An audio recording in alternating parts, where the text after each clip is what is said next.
This is the TheGTruth, and I got a lot of topics to cover today. Again, 5 topics. I got 2 quarterbacks that got benched this week. I got my top-of-the-line predictions for Week 10, and I got Kawhi's resting. Is that okay? Am I okay with that? And the Celtics actually look pretty good with Kyrie not being there and Kemba Walker being there. But before getting up into that, I usually give some sort of music I've been listening to for the past week or so, or a couple days. I don't have anything for today. I've just been going over the playlist, just doing that. But I am excited for a couple games this week, such as Monday Night Football, 49ers, and Seahawks. So that should be really good. We get to see the Seahawks, which I believe are 7-2, and the Niners, who are undefeated at 8-0. We get to see what both teams are made of, whether they're real or not. I know that the Seahawks are real, but now we get to see, are the Niners really, really that good? Now, if they lose, it does not mean, oh, they're not good and they're not real. It does not mean that. It just means that, hey, they're maybe not as good as we think they are, but they're still a pretty solid team. But now that that's out of the way, I can hop into the 2 quarterbacks that got benched this past week. And those 2 are Gardner Minshew and Andy Dalton. So Gardner Minshew was benched for Nick Foles. So let me read that actually. Gardner Minshew was benched for Nick Foles, who's coming back from injury and was named starter by the Jacksonville Jaguars. And it makes sense. This is a perfect time for that. They're in their bye week right now. They can ease him in through practice and then have him start the next game. But the question remains, was this the right decision? From a business standpoint, you have a lot of money tied up with Nick Foles over signing him as a free agent this past offseason. And in the bye week, you're really making the home stretch for the playoffs right now. You got to get your bang for your buck. You got to get your money's worth when it comes to Nick Foles, because you can't trade him. You can't trade him because you're past the trade deadline. You got to put the ball in his hands and see what happens. Now, from a pure football standpoint, at first I thought it was insane. I thought it was idiotic because you were bringing down a rookie. You're bringing a rookie down instead of elevating him up. But then I took a step back, thought about it for a bit, took some time to really let it soak in, and then I realized this is smart. This is a smart decision from a football standpoint, because Gardner Minshew is a rookie.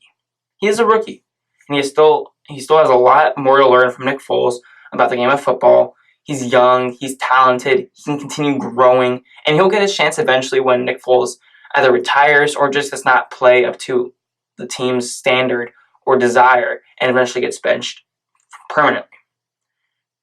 Additionally, the Jaguars are coming off a bad loss to the Texans in London, with Gardner Minshew leading the charge, and they're sitting at 4-5. This is their bye week.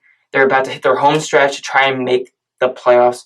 And like I said before, this is the perfect time to sit Gardner Minshew for Nick Foles, because you want to get that veteran presence, that veteran leadership, who knows and has experience of taking teams to the playoffs, such as the Eagles when Carson Wentz was injured, taking a 4-5 team to the playoffs. And really, at this point, you're more likely to make the playoffs in Nick Foles' hand than Gardner Minshew's. And that's just the way it is. Of course, Gardner Minshew probably doesn't love the decision, but I think that in the end, all that matters is how Gardner Minshew responds to the benching. Whether or not Nick Foles does a great job, the team will deal with that. But how Gardner Minshew responds to him being benched is all that matters. Does he resent the team and coaching staff, or even Nick Foles, for benching him? Probably not. And like I said before, he is not happy about this. He probably is not happy about the decision at all. But as long as he takes it as a way to learn and continue to grow under the wings, I guess, of Nick Foles, everything will work out fine for the Jaguars and Gardner Minshew. Now, the second quarterback that got benched earlier this week actually, was Andy Dalton. Andy Dalton was benched on his birthday, and that hurts. That's like being fired from your job on your birthday also, or getting broken up with on your birthday, or on Valentine's Day. But in this case, he just got demoted from his starting position to a backup. And that not only hurts because it was on his birthday, but he got benched for a rookie. And I get it. For the Bengals, this does make sense. They're 0-8. They want to give their rookie a shot, Ryan Finley. And based off how well their rookie does and whether or not he performs adequately or up to the team's standards or desires, and has learned enough from, or a good amount from, Andy Dalton, they can use that and evaluate how good he is, and then determine whether or not what looks like a first overall pick, whether they're going to spend that on a quarterback or some other piece like a wide receiver, probably not, or some defensive piece. And they also kept Andy Dalton over the trade deadline, probably to also teach Ryan Finley. And now it becomes of Andy Dalton assuming an Eli Manning role, almost, just like how Eli Manning had to assume that backup role to teach Daniel Jones more about the game of football and to really prepare him for games. But I'm upset about this. I am. And for three reasons. A, Andy Dalton is not Eli Manning by any extent. He can still play the game of football. Eli Manning is way beyond his time. Andy Dalton still has a lot of talent left, and I believe on a good team with a solid defense, I hope you know what I'm alluding to, he can be really, really good and take him to the playoffs and really give him a shot at winning things. And then B, the disrespect that the Bengals showed him by benching him on his birthday. Come on. That's just not common etiquette. It's just disrespectful from a bad organization to continue to do that. That's not helping them in any way. And then C, the biggest reason why I'm upset about this is that you gotta do Andy Dalton right. You gotta trade him away. You gotta trade him away from your dumpster fire of an organization to a more respectable organization that has a good team and just needs a quarterback. And like I said before, a good team, good defense, maybe some weapons here. I hope you know what I'm alluding to, and that's the Chicago Bears. I mean, if after week 7 the Bengals put up Andy Dalton for trade on the trade block or on the trade market, I guarantee you one of the first offers will be Chicago Bears immediately, because they need a quarterback bad. Yes, I advocated Teddy Bridgewater going to the Bears, and that's more of a free agency thing. But I wanted to see Andy Dalton go to the Bears with a good defense, and for him to do stuff there and maybe go to the playoffs and actually win something, because he still has not won anything in the postseason. And yes, again, I understand what the Bengals are trying to do. They want to evaluate Ryan Finley. They don't know what he's capable of yet, and they want Andy Dalton to still be there for the remainder of the season to take Ryan Finley under his wing, or maybe even Tua if they draft him and determine that Finley is of no good. But come on, honor the guy. Honor Andy Dalton. Don't just bench him on his birthday. I get it. You're trying to set yourself up for the future and for your quarterback of the future. But come on. You gotta give the guy some respect. Treat him with some dignity for making your really bad organization that is the Cincinnati Bengals into something that's somewhat relevant. He covered a lot of the gaps and holes and a lot of the badness, really, the stink of the Cincinnati Bengals, and made them really good for some time and competitive for a bit, even though he never won a playoff game. So I'm upset of Andy Dalton being benched, and I'm upset for him. I just think that the Bengals could have done a lot better, or could have gotten about this a lot better. I would have preferred them trade him and send him to a good organization, to a good place for him to do something. But instead they didn't, and I believe that Andy Dalton deserves much better than what the Cincinnati Bengals did to him. Okay, now I'm going to move on to my top of the line predictions. I went through all the games, and like I usually do, I do 2 1 o'clock p.m. games, And then the 4:05, 4:25 games, I do 2 of them. And then the classic Sunday night football. So let me start off top of the line. So for top of the line, I have 5 games that I've chosen, and I think that I'm pretty solid with these ones. Now, I did not have a pretty record last week. I think I was 1-4. Obviously, I do not want that to happen again or ever again. Again, I'm shooting for 4-1 this week, and I think I got it. I was pretty confident last week, but I'm even more confident for this week because, come on, this has to happen.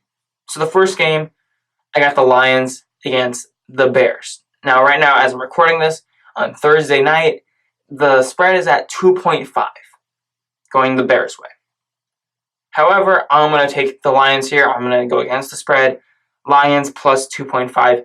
To me, this is easy.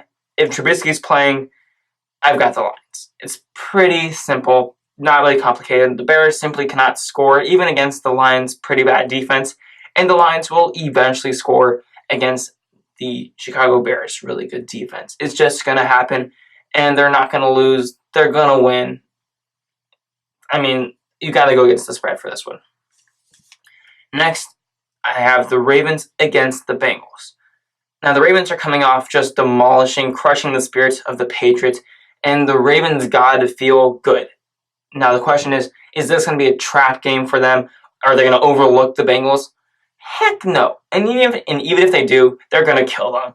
It's the Bengals. They have a rookie quarterback starting, and there's no A.J. Green there. The report just came in that even though the Bengals were really, really hopeful that he would come back this week, maybe to help out Ryan Finley as a security blanket, that's not going to happen. He's not there.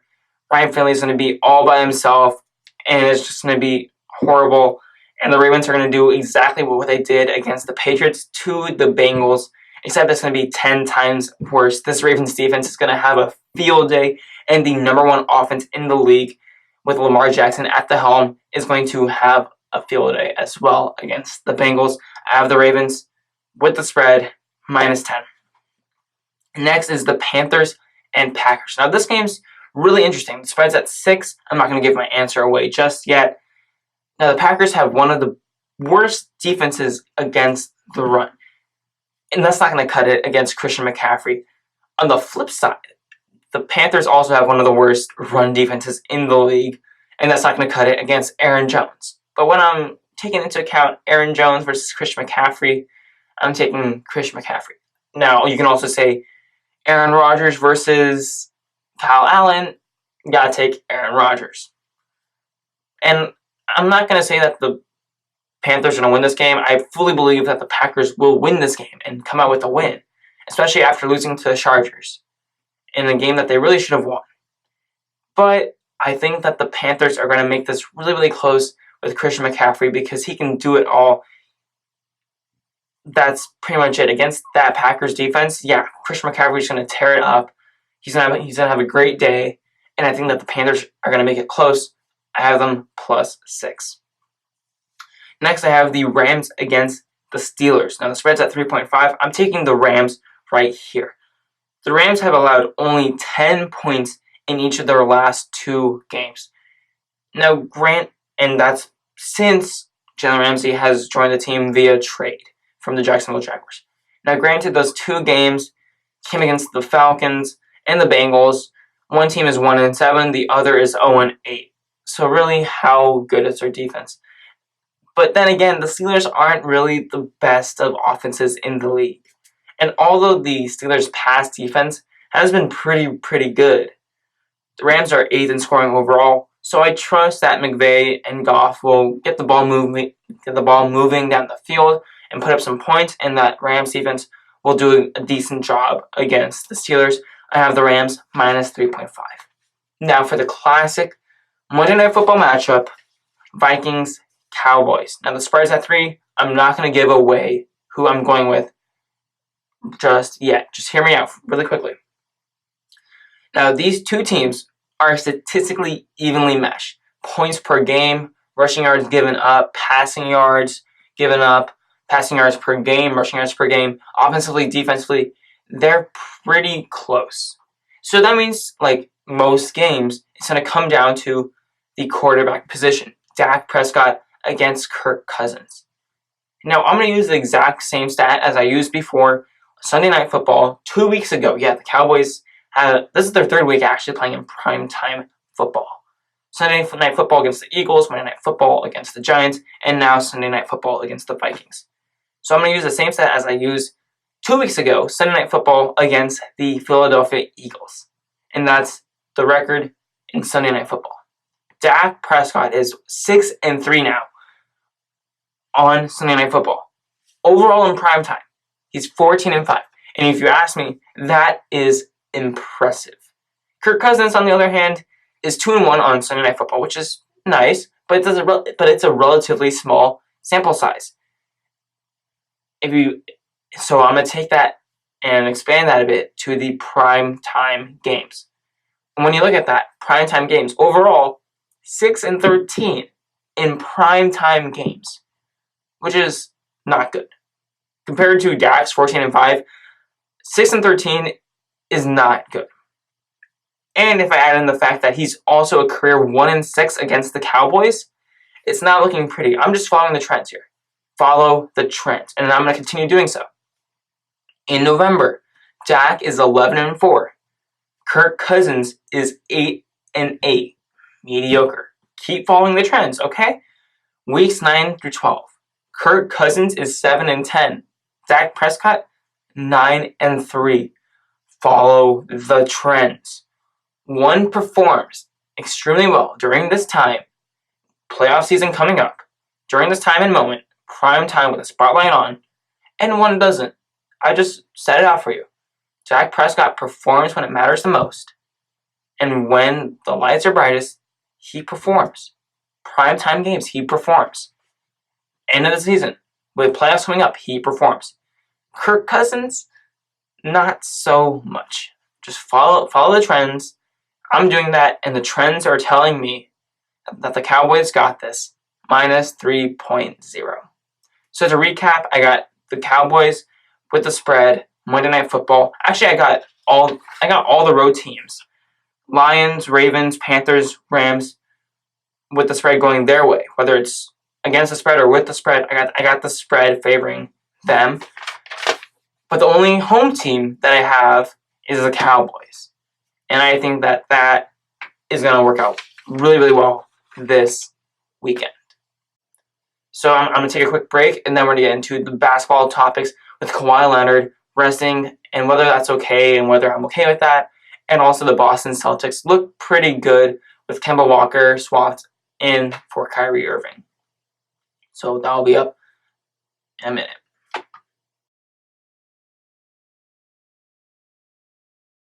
And I'm back. I'm not sure if you can tell, but my hair is a bit damp, and that's because I just took a shower roughly an hour ago after playing basketball for roughly 30-40 minutes, I think. And I really enjoyed it. I want to play basketball a lot more. It's, like I said many, many times, it's my favorite sport. I enjoy playing it. I love it. So I'm going to do my best to continue playing it, and I've been trying to also go to the gym on a more regular basis, work out. It's good for your health. And it's good also just if you're thinking about brain-wise or scientifically, it helps you clear your thoughts, but then also come up with new ideas, get blood flowing. It's really, really good for the body, and also it's good just health-wise. So I think I'm going to do a bit more of that, and I encourage others to do the same. But now that I got my little story out there, I'm going to talk about Kawhi resting and the Boston Celtics looking pretty good with Kemba Walker leading the charge. So the Clippers have played 8 games already, but Kawhi has not played in 2 of them already. And those 2 games were against the Utah Jazz and the Milwaukee Bucks. Now for the Utah Jazz game, people didn't freak out about that, but the real big news, the big headline came when he did not play against the Milwaukee Bucks, because everyone wanted to see the Claw versus the Greek Freak. It was going to be this big matchup, Giannis against Kawhi, rematch of, I believe, the conference finals with the Raptors against the Bucks. It's supposed to be this huge clash, stuff like that. But then Kawhi didn't play. He sat out. And people started freaking out. They started saying, why isn't he playing? I paid my well-earned money to see him. He isn't a competitor. That Kawhi. But my response to that is, did you not expect this to happen? He sat out in San Antonio with the Spurs. And he sat out last year with the Raptors. Did you not see this coming? The trend continues. San Antonio, he rested. He sat out. Because that was part of the Greg Popovich idea. He sat out under Nick Nurse with the Raptors. And you had to know going into the season that he was going to sit out with Doc Rivers. So I have no problem with what he's doing. Not only for that reason, because I expected it to happen, but also for 4 other reasons. The first reason, the regular season to the Clippers does not matter. They're going to make the playoffs. They can sleepwalk into the playoffs at this point. They are a good, talented team, and they have Paul George coming back, so that'll give Kawhi Leonard a lot of burden lifted off of his shoulders, and you can probably expect a lot more games where Kawhi Leonard does not play. The second reason is that Kawhi's legacy is now made in the postseason. Yes, he can win MVP or another Defensive Player of the Year or some other big award, but that's the regular season, and that will only enhance his legacy by a bit. We look at James Harden. He has a pretty solid legacy. MVP, scoring title, etc., etc., 6th man of the year. But we don't look at him the same way as Kawhi Leonard, even though Kawhi does not have any MVPs, although he does have some Defensive Player of the Year awards. But he has Finals MVP. 2 of them, I believe. Yeah, 2. And so we look at him as having a greater legacy than James Harden. The third reason why is that the Clippers found a loophole in the rule of resting. And they went about it by saying that Kawhi's not healthy, he's heading to a knee injury, etc., etc. And I don't fault the Clippers for that. They're within the rules. And Kawhi is also within the rules here. This is not the Clippers' problem. This is not Kawhi's problem. This is the NBA's job to fix the rules, to close the loopholes, so that you don't have this. The Clippers are doing exactly what they should be doing. And the fourth reason, and ultimately the biggest one, is that Kawhi Leonard does not owe anyone anything. He does not owe it to the fans to go out there and play for your entertainment. I know people say, oh, you owe it to the fans, you owe it to the sport. You're robbing us of what we paid for, of what we want to see, of our entertainment, of the big clash. You're not a competitor, yada, yada, yada. He doesn't owe anyone anything. He does not owe you anything. So I have no problem with what Kawhi is doing and the Clippers are doing. They're both doing what's best for them as a player and an organization. And for the Clippers, they're also not showing their full hand. They're not showing themselves at full strength. And it does a good job, and it will do a good job of keeping teams on edge, of teams not having a good or full, I think that's a better word, full game plan against the Clippers when it comes to the playoffs. And also they're keeping Kawhi healthy and happy.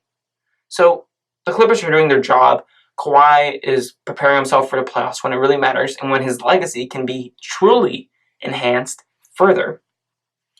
And in the end, if you have an issue with what Kawhi is doing or what the Clippers are doing, what both of them are doing, take it up to the NBA, not the Clippers and Kawhi. Because the Clippers and Kawhi are fully within the rules right here and doing what it takes to win. If you have a problem with it, take it up with the NBA for not closing the loopholes or not having a stricter rule on it. Not the Clippers and Kawhi. Because they're doing exactly what it takes to win, and they're doing it within the rules. Now the next team I want to talk about is the Boston Celtics. For the Boston Celtics, for me, they look really, really good. They're 5-1. The Boston Celtics look really, really good. And it's hard to pinpoint why they look so much better than last season. Comparing this season to last season, the offensive and defensive ratings are similar. The assist totals or averages were higher last year with Kyrie Irving rather than Kemba Walker leading the charge. And the turnovers per game are around the same number. In the clutch, defensively last year, the Celtics were not great, and their offense was really good last year in the clutch, and they still got wins. This year, same story, except the defense is just a bit better, and the offense is a bit worse in the clutch. So that begs the question, what is the difference? And just as predicted by many, many people, and this is probably why it's really, really shocking of why the Celtics are doing so good, because people actually are right on this. The difference is Kyrie's no longer there. That's the difference. The stats show that last year's team with Kyrie was as good, if not better, than this year's team with Kemba Walker leading it in almost every category. All around. Better. Yet that team underwhelmed, disappointed. The difference between this year's team and last year's team is that Kawhi's not there. Everyone is playing for each other, with each other. No one is thinking about leaving. No one's mind is away from the team. Everyone is fully invested in the goal of getting to the playoffs and winning, rather than, oh, I'm just going to play here for the year and then I'm going to leave. And that's that. Like I said before, the stats show that last year's Celtics were really, really good. And they should have made it to the finals. A lot of people had the Celtics as their pick to the finals. But they were up and down throughout the year. This year's Celtics look much, much better. But the stats don't say so. This is the classic, the stats don't give the whole story scenario. This took me a while to figure out, because I couldn't believe that it really was Kyrie all along, and that he had that big of him not being there, and just putting Kemba Walker in there, who really wants to win, had that big of an impact. And but now, I can see that was really the case. Kyrie was truly the problem in Boston. And this completely goes to show how important chemistry is to making a team. You can have a full team of stars, and you probably win. But it'd be much more difficult than if you had one or two stars, and then everyone else was all right, and they worked completely perfectly together, cohesively. You can have a lot of stars on a team, but if they don't get together, or if they don't work together towards a common goal, it's going to be really hard to win games. And that's what we're seeing. This completely shows, this Boston Celtics team goes to show how much chemistry and the full investment of a team, of every member of a team, to a common goal, winning, competing, results in team success. Instead of what happened last year, where the team was all in one direction and Kyrie was in another direction, and that leads to disappointment. So the difference between this year's Celtics team and last year's is Kyrie Irving. And the reason why it's so shocking to me, and maybe to a couple people, why they look so good, 5-1 already early, is because Kyrie's not there, and people got it exactly right that Kyrie was the problem. So I think that'll do it for today's episode. I think it went fairly well. I'm very proud of what content I got out now. And I think that this week's top of the line prediction should do a lot better than last week's disappointing 1-4. Part of that is I do not have Kyrie Irving, so now I should do a bit better. I'm not going to be 5-1, but I'm going to be 4-1. So I think that's something to look forward to. It's Thursday night right now, so I'm going to get some dinner and also watch my Chargers go against the Raiders. Hopefully they win. I mean, I'm recording this Thursday. It's going to go up Friday, so hopefully they win. But I think that'll do it for today's episode. Have a good day or good night if you're, whatever time you're watching this, have a good blank. I hope that works. Anyways, thank you for listening. Thank you for watching. If you're watching this on YouTube, be sure to comment and give feedback. That's the biggest thing I want. Just feedback to make this much, much better. Anyways, thank you for listening. Thank you for tuning in. Thank you for watching if you're watching this on YouTube. And peace out.